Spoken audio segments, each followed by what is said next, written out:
আসসালামু আলাইকুম। আজকে আমি গরুর মজক ভাজিটা কিভাবে করি সেটা আপনাদের সাথে আমি শেয়ার করব। আসসালামু আলাইকুম। এখানে আমি একটা বলের মধ্যে মাথার মজক নিয়ে নিয়েছি, গরুর মাথার মজকটা নিয়ে নিয়েছি। দেখেন, এটা আমি এখন পরিষ্কার করে ধুয়ে নিয়েছি। এখানে যে রগগুলো আছে সব রগগুলো আমি খুব সুন্দর করে এগুলো আমি বের করে নিব।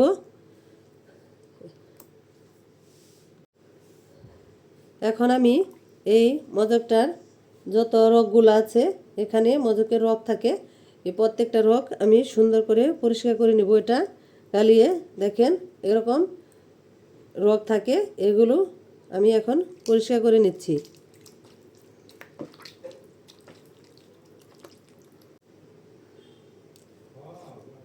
এই তো রগগুলো পরিষ্কার করে নেওয়া হয়ে গেছে। এখন আমি রগগুলো পরিষ্কার করে নিয়ে নিয়েছি।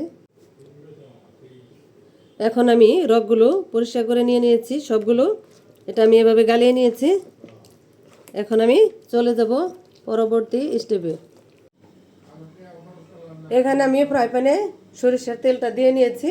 তেলটা গরম হয়ে আসছে। এখন আমি দিয়ে দিচ্ছি তেজপাতা, দারুচিনি, এরপর দিয়ে দিচ্ছি আমি এলাচ কয়েকটা। এটা একটু ভেজে নিব, গরম করে নেব।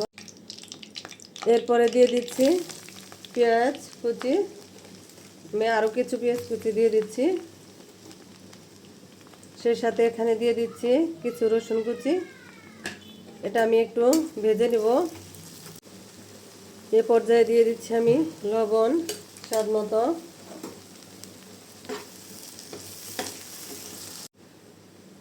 এ পর্যায়ে দিয়ে দিচ্ছি কয়েকটা লং আর গোলমরিচ।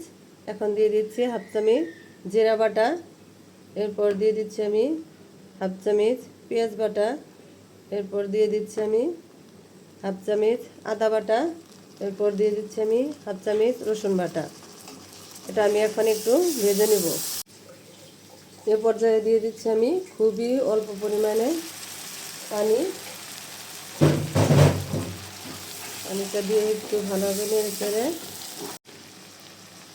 এ পর্যায়ে দিয়ে দিচ্ছি একটু মরিচের গুঁড়া 1 চামচ, হলুদের গুঁড়া হাফ চামচ, ধনিয়া সজের গুঁড়া 1 চামচ দিয়ে দিচ্ছি। সেই সাথে কাঁচামরিচ কিছুটা।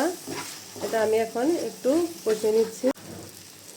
এ পর্যায়ে আমি দিয়ে দিচ্ছি যে মগজটা আমি খুবই সুন্দর করে ধুয়ে পরিষ্কার করে মেখে রেখেছিলাম সেটা।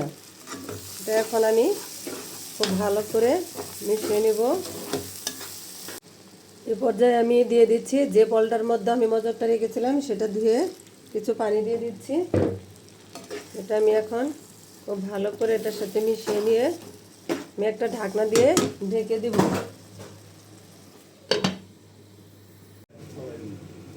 এই পর্যায়ে এরকম তেলটা উপরে ভেসে এসেছে। এটা এখন আমি অনবরত নেড়ে চেড়ে নিব। নেড়ে চেড়ে এরপর আমি আর কিছুক্ষণ রান্না করে নিব। এখন তেলটা খুব ভালো করে উপরে ভেসে আসছে, ভাজিটা হয়ে গেছে। এখন আমি এটা নামিয়ে নিব। একদম শুকিয়ে খুবই সুন্দর হয়েছে, একদম আঠালো আঠালো হয়ে গেছে। দেখেন এ পর্যায়ে ভাজিটা হয়ে আসছে। এটা এখন আমি নামিয়ে নিচ্ছি। আজকের রান্নাটা ডান। দেখেন মজক ভাজিটা দেখতেও যেমন সুন্দর হয়েছে, খেতেও অনেক মজা হয়েছে।